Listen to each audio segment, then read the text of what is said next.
Союз, который может спасти весь Центральноазиатский регион. Досмотрите это видео до конца, и вы узнаете, как политолог оценил шанс создания союзного государства в Центральной Азии. Подписывайтесь на наши обновления, будете в курсе всех последних и важных событий. Российский политолог, эксперт по Центральной Азии Аркадий Дубнов прокомментировал недавно подписанную декларацию о союзнических отношениях Ташкента и Нур-Султана. Такой шаг расценивается государствами как историческое событие, а сам документ был подписан в рамках декабрьского визита президента Узбекистана Шавката Мирзиёева в Казахстан после победы на выборах в текущем году. Президент Казахстана Касым-Жомарт Токаев предложил создать Межгосударственный совет, благодаря которому главы двух стран могли бы чаще встречаться исключительно в деловом формате. Но, по словам Дубнова, декларация о союзнических отношениях Казахстана и Узбекистана все же не означает создание союзного государства, подобного тому, что сегодня существует в отношениях России и Белоруссии. Документ фиксирует намерение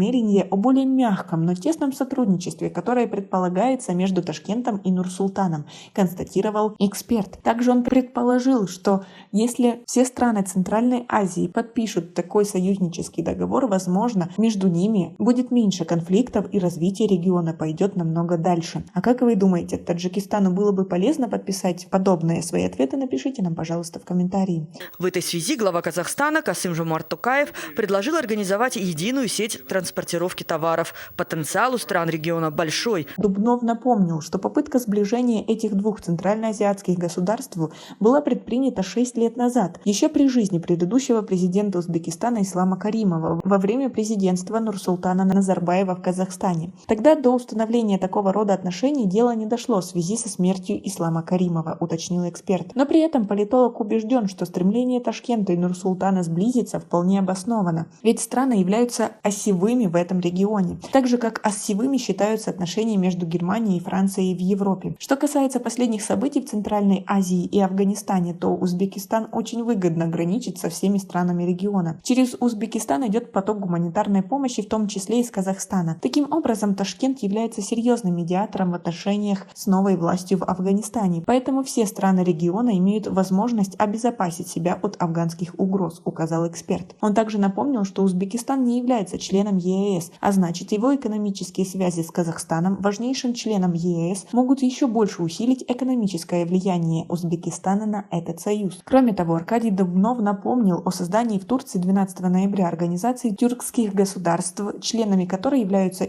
как Казахстан, так и Узбекистан. По мнению политолога, именно казахстанский Туркестан претендует на сакральную столицу Тюркского союза. Дубнов полагает, что на этом фоне не стоит опасаться отдаления Узбекистана от России, поскольку между Ташкентом и Москвой прекрасные двусторонние отношения. Растет товарооборот. Нет практически никаких серьезных разногласий по жизненно важным вопросам, резюмирует эксперт по Центральной Азии Аркадий Дубнов. Он также рассказал о том, что многие политологи предполагают создание единого союза именно стран Центральной Азии без каких-либо вмешательств со стороны России или Турции. То есть таким образом географически объединятся только некоторые страны и создадут сильный экономический союз. Предлагаю запустить единую информационную систему по признанию результатов тестирования и сертификатов вакцинации, расширить обмен опытом в области профилактики, диагностики и лечения инфекционных заболеваний,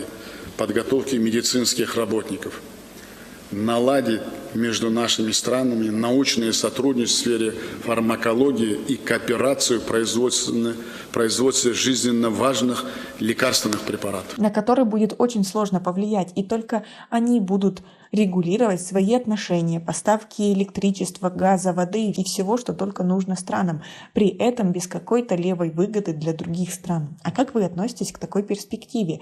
Ведь для Таджикистана в его сложной экономической ситуации, возможно, это был бы неплохой выход. А вы как думаете? Свои ответы напишите нам, пожалуйста, в комментарии. Пандемия сказалась на торгово-экономических связях. Снизились объемы взаимной торговли, замедлились процессы реализации инвестиционных проектов. Поэтому практически в каждом выступлении новые инициативы. Так, президент Таджикистана Эмомали Рахмон выступил с целым рядом предложений о строительстве совместных предприятий с партнерами из Центральной Азии на базе отраслевых предприятий и свободных экономических зон Таджикистана. У нас пока на этом все. Оцените наши видео подпиской и лайком. До скорой встречи.